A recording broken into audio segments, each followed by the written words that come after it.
Chapter 9. Persistence. The sustained effort necessary to induce faith. The eighth step toward riches. Persistence is an essential factor in the procedure of transmuting desire into its monetary equivalent. The basis of persistence is the power of will. Willpower and desire, when properly combined, make an irresistible pair. Men who accumulate great fortunes are generally known as cold-blooded and sometimes ruthless. Often they are misunderstood. What they have is willpower, which they mix with persistence and place back of their desires to ensure the attainment of their objectives. Henry Ford has been generally misunderstood to be ruthless and cold-blooded. This misconception grew out of Ford's habit of following through in all of his plans with persistence. The majority of people are ready to throw their aims and purposes overboard and give up at the first sign of opposition or misfortune. A few carry on despite all opposition until they attain their goal. These few are the Fords, Carnegies, Rockefellers, and Edisons. There may be no heroic connotation to the word persistence, but the quality is to the character of man what carbon is to steel. The building of a fortune generally involves the application of the entire 13 factors of this philosophy. These principles must be understood. They must be applied with persistence by all who accumulate money. If you are following this book with the intention of applying the knowledge it conveys, your first test as to your persistence will come when you begin to follow the 6 steps described in the second chapter. Unless you are one of the 2 out of every 100 who already have a definite goal at which you are aiming, and a definite plan for its attainment, you may read the instructions and then pass on with your daily routine and never comply with those instructions. The author is checking you up at this point because lack of persistence is one of the major causes of failure.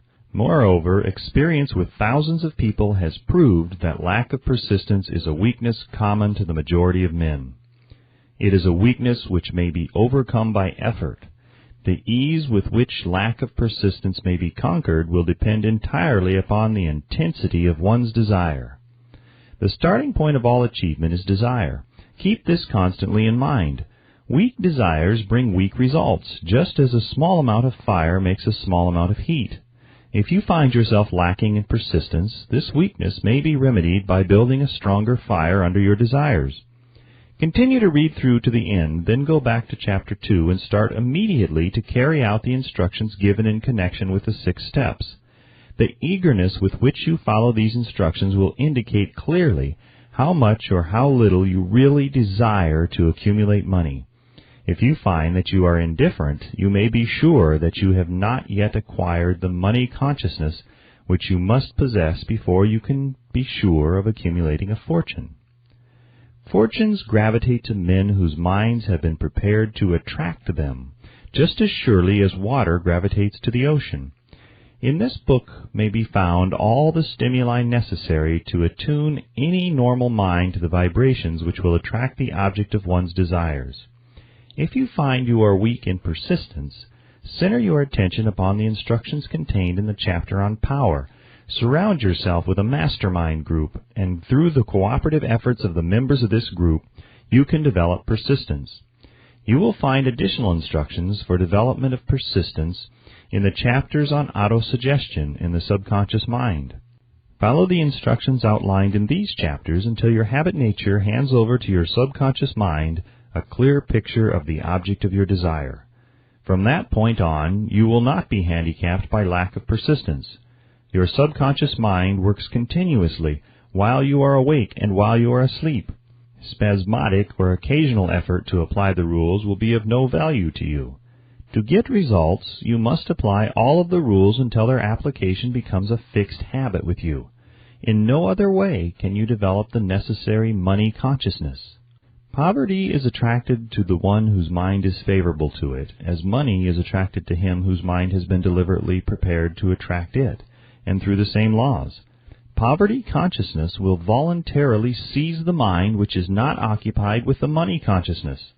A poverty consciousness develops without conscious application of habits favorable to it. The money consciousness must be created to order, unless one is born with such a consciousness. Catch the full significance of the statements in the preceding paragraph, and you will understand the importance of persistence in the accumulation of a fortune. Without persistence, you will be defeated, even before you start. With persistence, you will win. If you have ever experienced a nightmare, you will realize the value of persistence. You are lying in bed, half awake, with a feeling that you are about to smother. You are unable to turn over or to move a muscle. You realize that you must begin to regain control over your muscles. Through persistent effort of willpower, you finally manage to move the fingers of one hand. By continuing to move your fingers, you extend your control to the muscles of one arm until you can lift it. Then you gain control of the other arm in the same manner. You finally gain control over the muscles of one leg and then extend it to the other leg. Then, with one supreme effort of will, you regain complete control over your muscular system and snap out of your nightmare. The trick has been turned step by step.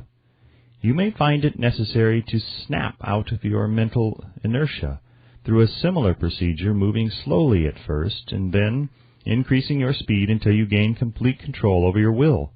Be persistent, no matter how slowly you may at first have to move. With persistence will come success. If you select your mastermind group with care, you will have in it at least one person who will aid you in the development of persistence.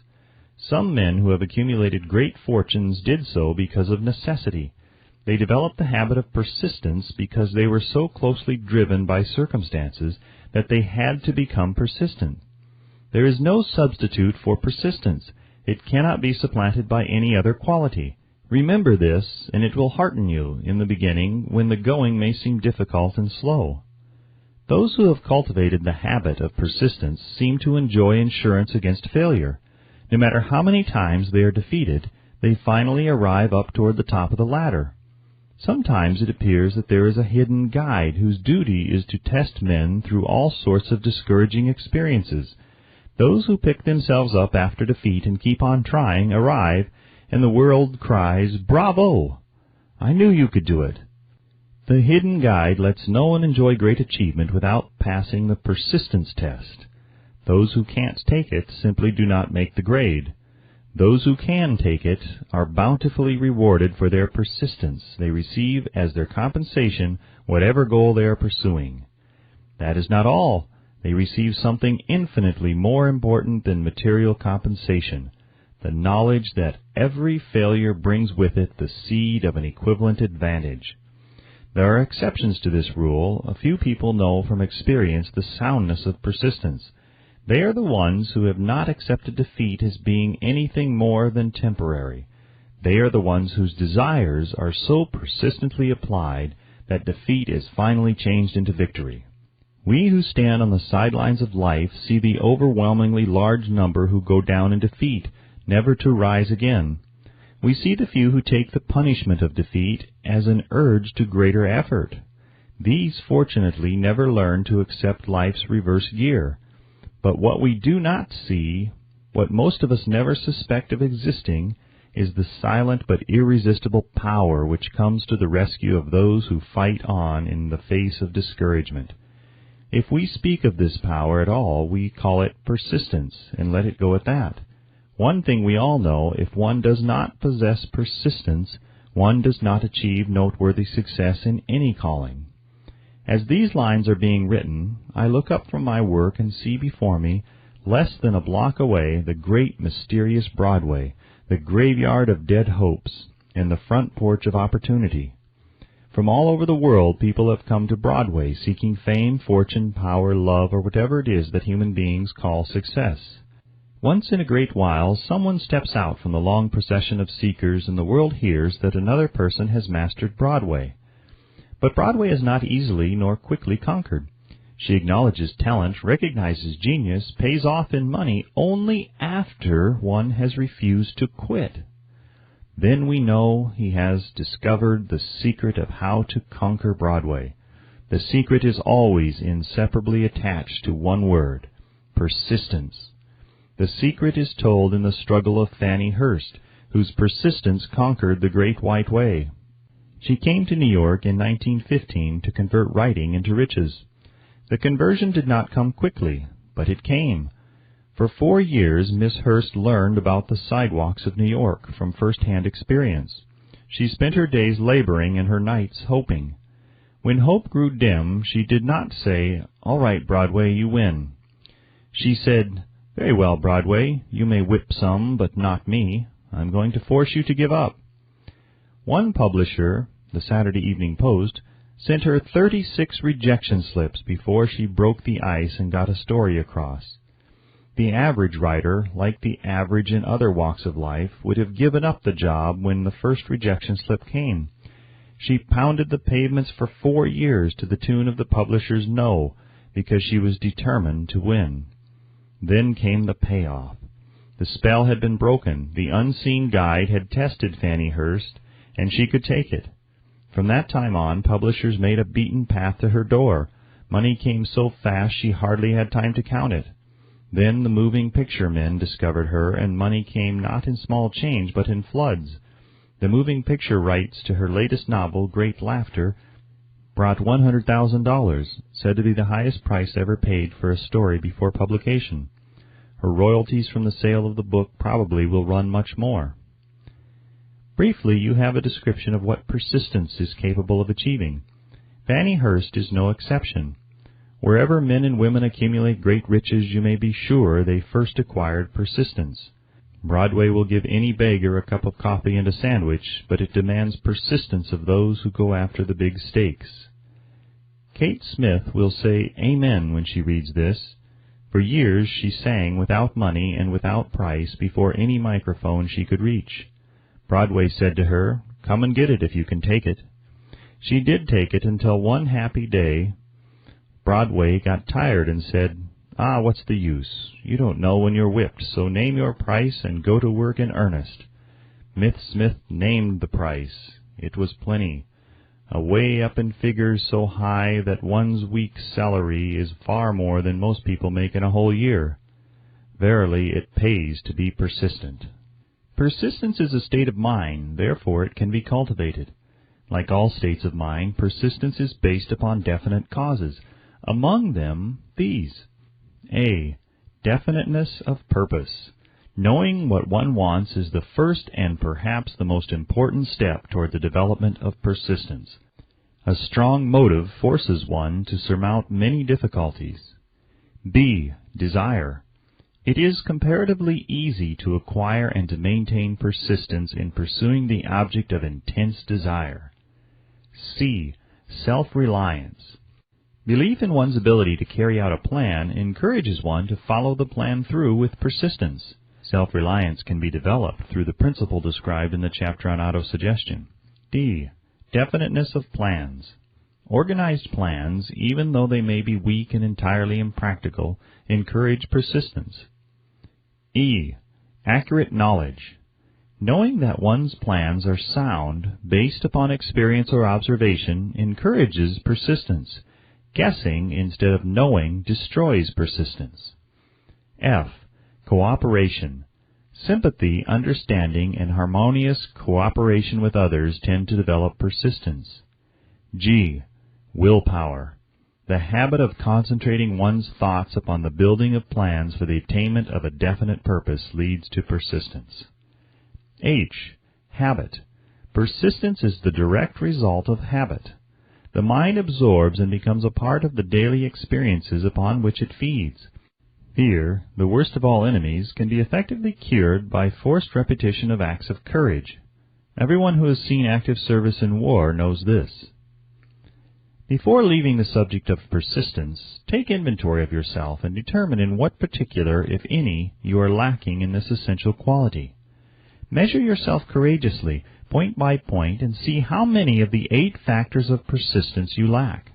The analysis may lead to discoveries that will give you a new grip on yourself. Symptoms of lack of persistence. Here you will find the real enemies which stand between you and noteworthy achievement. Here you will find not only the symptoms indicating weakness of persistence, but also the deeply seated subconscious causes of this weakness. Study the list carefully and face yourself squarely if you really wish to know who you are and what you are capable of doing. These are the weaknesses which must be mastered by all who accumulate riches. 1. failure to recognize and to clearly define exactly what one wants. 2. Procrastination with or without cause, usually backed up with a formidable array of alibis and excuses. 3. Lack of interest in acquiring specialized knowledge. 4. Indecision, the habit of passing the buck on all occasions instead of facing issues squarely, also backed by alibis. 5. The habit of relying upon alibis instead of creating definite plans for the solution of problems. 6. Self-satisfaction. There is but little remedy for this affliction, and no hope for those who suffer from it. 7. Indifference, usually reflected in one's readiness to compromise on all occasions rather than meet opposition and fight it. 8. The habit of blaming others for one's mistakes and accepting unfavorable circumstances as being unavoidable. 9. Weakness of desire, due to neglect in the choice of motives that impel action. 10. Willingness, even eagerness, to quit at the first sign of defeat, based upon one or more of the 6 basic fears. 11. Lack of organized plans placed in writing where they may be analyzed. 12. The habit of neglecting to move on ideas or to grasp opportunity when it presents itself. 13. Wishing instead of willing. 14. The habit of compromising with poverty instead of aiming at riches. General absence of ambition to be, to do, and to own. 15. Searching for all the shortcuts to riches, trying to get without giving a fair equivalent, usually reflected in the habit of gambling, endeavoring to drive sharp bargains. 16. Fear of criticism. Failure to create plans and to put them into action because of what other people will think, do, or say. This enemy belongs at the head of the list because it generally exists in one's subconscious mind, where its presence is not recognized. See the 6 basic fears in a later chapter. Let us examine some of the symptoms of the fear of criticism. The majority of people permit relatives, friends, and the public at large to so influence them that they cannot live their own lives because they fear criticism. Huge numbers of people make mistakes in marriage, stand by the bargain, and go through life miserable and unhappy because they fear criticism which may follow if they correct the mistake. Anyone who has submitted to this form of fear knows the irreparable damage it does by destroying ambition, self-reliance, and the desire to achieve. Millions of people neglect to acquire belated educations after having left school because they fear criticism. Countless numbers of men and women, both young and old, permit relatives to wreck their lives in the name of duty because they fear criticism. Duty does not require any person to submit to the destruction of his personal ambitions and the right to live his own life in his own way. People refuse to take chances in business because they fear the criticism which may follow if they fail. The fear of criticism in such cases is stronger than the desire for success. Too many people refuse to set high goals for themselves or even neglect selecting a career because they fear the criticism of relatives and friends who may say, "Don't aim so high, people will think you are crazy." When Andrew Carnegie suggested that I devote 20 years to the organization of a philosophy of individual achievement, my first impulse of thought was fear of what people might say. The suggestion set up a goal for me, far out of proportion to any I had ever conceived. As quick as a flash, my mind began to create alibis and excuses, all of them traceable to the inherent fear of criticism. Something inside of me said, "You can't do it. The job is too big and requires too much time. What will your relatives think of you? How will you earn a living? No one has ever organized a philosophy of success. What right have you to believe you can do it? Who are you, anyway, to aim so high? Remember your humble birth. What do you know about philosophy? People will think you are crazy," and they did. "Why hasn't some other person done this before now?" These and many other questions flashed into my mind and demanded attention. It seemed as if the whole world had suddenly turned its attention to me with the purpose of ridiculing me into giving up all the desire to carry out Mr. Carnegie's suggestion. I had a fine opportunity then and there to kill off ambition before it gained control of me. Later in life, after having analyzed thousands of people, I discovered that most ideas are stillborn and need the breath of life injected into them through definite plans of immediate action. The time to nurse an idea is at the time of its birth.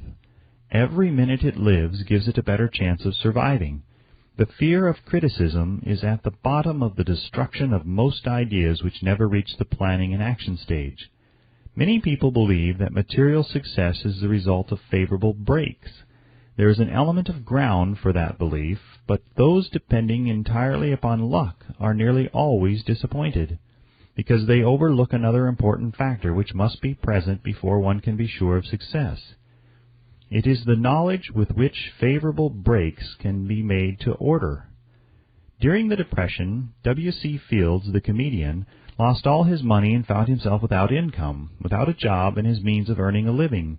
Vaudeville no longer existed. Moreover, he was past 60 when many men consider themselves old.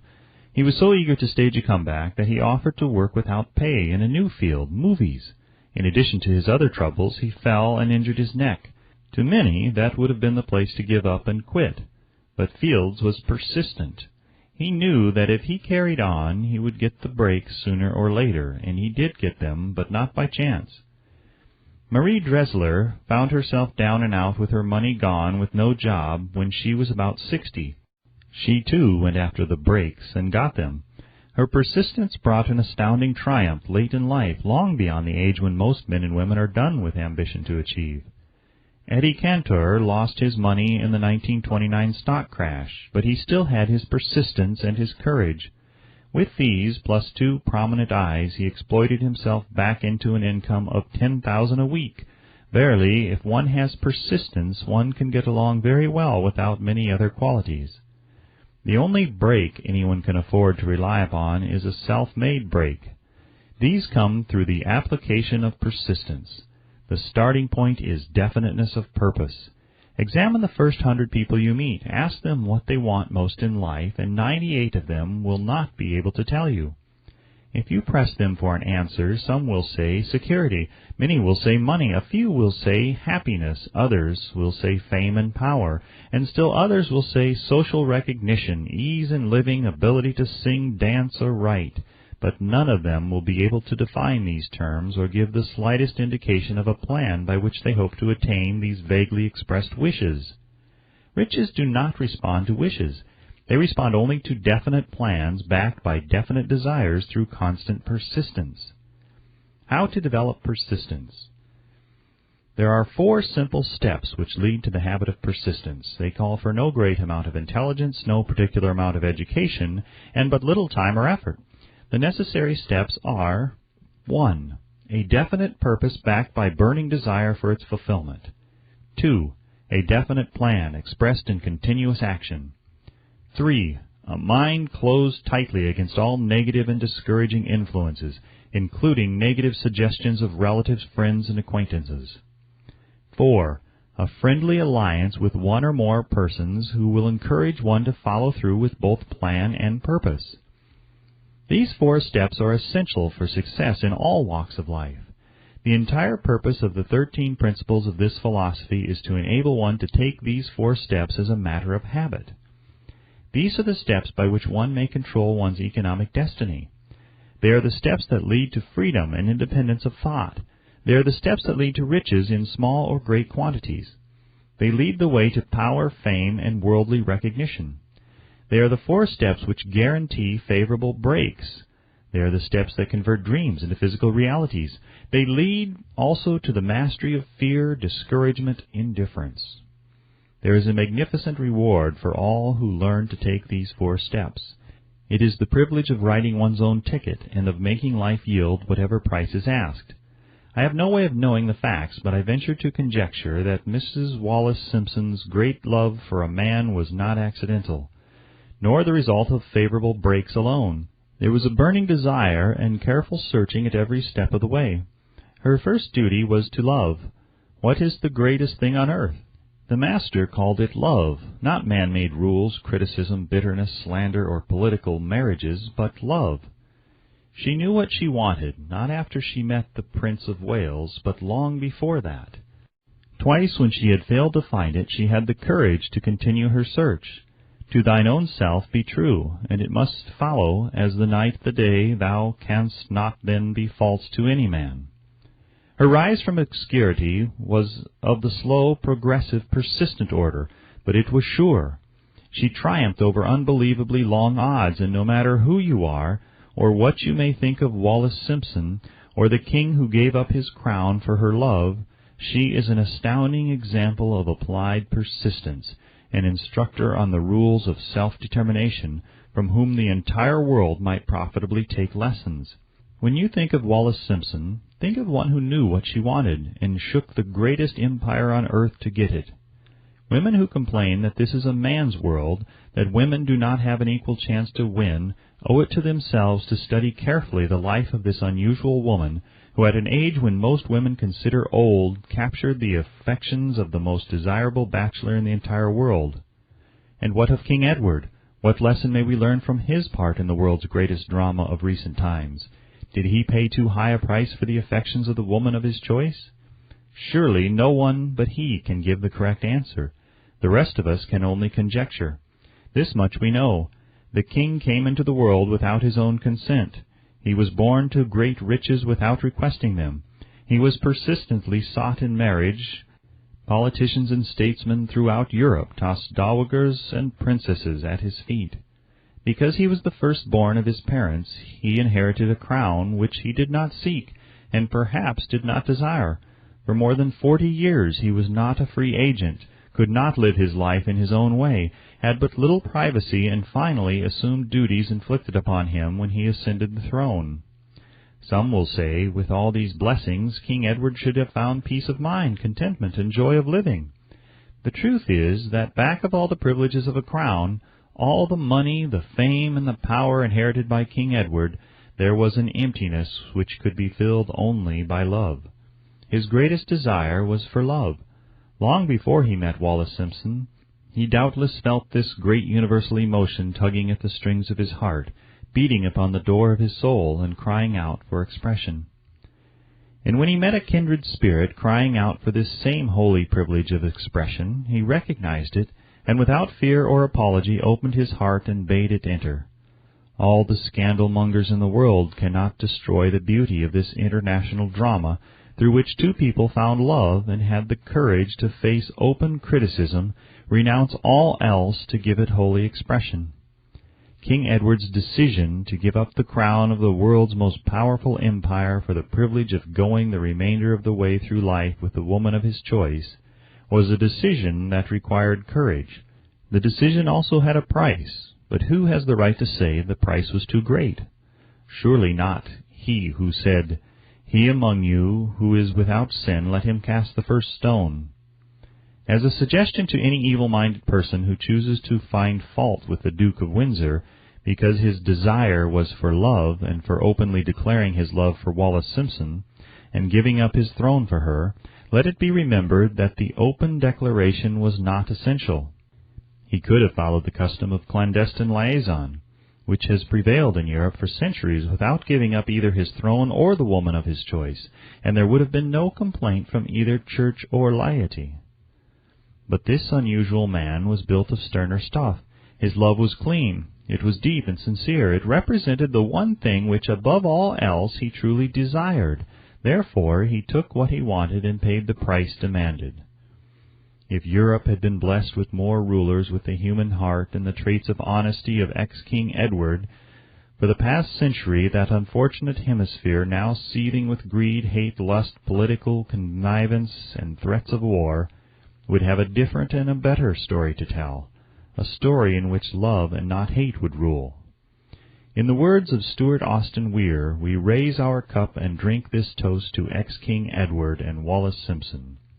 Blessed is the man who has come to know that our muted thoughts are our sweetest thoughts. Blessed is the man who from the blackest depths can see the luminous figure of love, and seeing, sing, and singing say, "Sweeter far than uttered lays are the thoughts I have of you." In these words would we pay tribute to the two people who, more than all others of modern times, have been the victims of criticism and the recipients of abuse, because they found life's greatest treasure and claimed it. Mrs. Simpson read and approved this analysis. Most of the world will applaud the Duke of Windsor and Wallis Simpson because of their persistence in searching until they found life's greatest reward. All of us can profit by following their example in our own search for that which we demand of life. What mystical power gives to men of persistence the capacity to master difficulties? Does the quality of persistence set up in one's mind some form of spiritual, mental, or chemical activity which gives one access to supernatural forces? Does infinite intelligence throw itself on the side of the person who still fights on after the battle has been lost, with the whole world on the opposing side? These and many other similar questions have arisen in my mind as I have observed men like Henry Ford, who started at scratch and built an industrial empire of huge proportions with little else in the way of a beginning but persistence, or Thomas A. Edison, who, with less than 3 months of schooling, became the world's leading inventor and converted persistence into the talking machine, the moving picture machine, and the incandescent light, to say nothing of 100 other useful inventions. I had the happy privilege of analyzing both Mr. Edison and Mr. Ford year by year over a long period of years, and therefore the opportunity to study them at close range, so I speak from actual knowledge when I say that I found no quality save persistence in either of them that even remotely suggested the major source of their stupendous achievements. As one makes an impartial study of the prophets, philosophers, miracle men, and religious leaders of the past, one is drawn to the inevitable conclusion that persistence, concentration of effort, and definiteness of purpose were the major sources of their achievements. Consider, for example, the strange and fascinating story of Muhammad. Analyze his life, compare him with men of achievement in this modern age of industry and finance, and observe how they have one outstanding trait in common: persistence.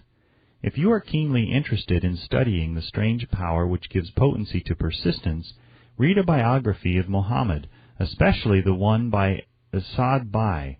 This brief review of that book by Thomas Sugrue in the Herald Tribune will provide a preview of the rare treat in store for those who take the time to read the entire story of one of the most astounding examples of the power of persistence known to civilization. The Last Great Prophet, reviewed by Thomas Sugrue. Muhammad was a prophet, but he never performed a miracle. He was not a mystic, he had no formal schooling, he did not begin his mission until he was 40. When he announced that he was the messenger of God, bringing the word of the true religion, he was ridiculed and labeled a lunatic. Children tripped him, and women threw filth upon him. He was banished from his native city, Mecca, and his followers were stripped of their worldly goods and sent into the desert after him. When he had been preaching 10 years, he had nothing to show for it but banishment, poverty, and ridicule. Yet before another 10 years had passed, he was dictator of all Arabia, ruler of Mecca, and the head of a new world religion which was to sweep to the Danube and the Pyrenees before exhausting the impetus he gave it. That impetus was threefold: the power of words, the efficacy of prayer, and man's kinship with God. His career never made sense. Muhammad was born to impoverished members of a leading family of Mecca. Because Mecca, the crossroads of the world, home of the magic stone called the Kaaba, great city of trade and the center of trade routes, was unsanitary, its children were sent to be raised in the desert by Bedouins. Muhammad was thus nurtured, drawing strength and health from the milk of nomad, vicarious mothers. He tended sheep and soon hired out to a rich widow as leader of her caravans. He traveled to all parts of the Eastern world, talked with many men of diverse beliefs, and observed the decline of Christianity into warring sects. When he was 28, Khadija, the widow, looked upon him with favor and married him. Her father would have objected to such a marriage, so she got him drunk and held him up while he gave the paternal blessing. For the next 12 years, Muhammad lived as a rich and respected and very shrewd trader. Then he took to wandering in the desert, and one day he returned with the first verse of the Koran and told Khadija that the archangel Gabriel had appeared to him and said that he was to be the messenger of God. The Koran, the revealed word of God, was the closest thing to a miracle in Muhammad's life. He had not been a poet, he had no gift of words. Yet the verses of the Koran, as he received them and recited them to the faithful, were better than any verses which the professional poets of the tribes could produce. This, to the Arabs, was a miracle. To them the gift of words was the greatest gift. The poet was all-powerful. In addition, the Quran said that all men were equal before God, that the world should be a democratic state. Islam. It was this political heresy, plus Muhammad's desire to destroy all the 360 idols in the courtyard of the Kaaba, which brought about his banishment. The idols brought the desert tribes to Mecca, and that meant trade. So the businessmen of Mecca, the capitalists of which he had been one, set upon Muhammad. Then he retreated to the desert and demanded sovereignty over the world. The rise of Islam began. Out of the desert came a flame which would not be extinguished, a democratic army fighting as a unit and prepared to die without wincing. Muhammad had invited the Jews and Christians to join him, for he was not building a new religion. He was calling all who believed in one God to join in a single faith. If the Jews and Christians had accepted his invitation, Islam would have conquered the world. They didn't. They would not even accept Muhammad's invitation of humane warfare. When the armies of the Prophet entered Jerusalem, not a single person was killed because of his faith. When the Crusaders entered the city centuries later, not a Muslim man, woman, or child was spared. But the Christians did accept one Muslim idea, the place of learning, the university.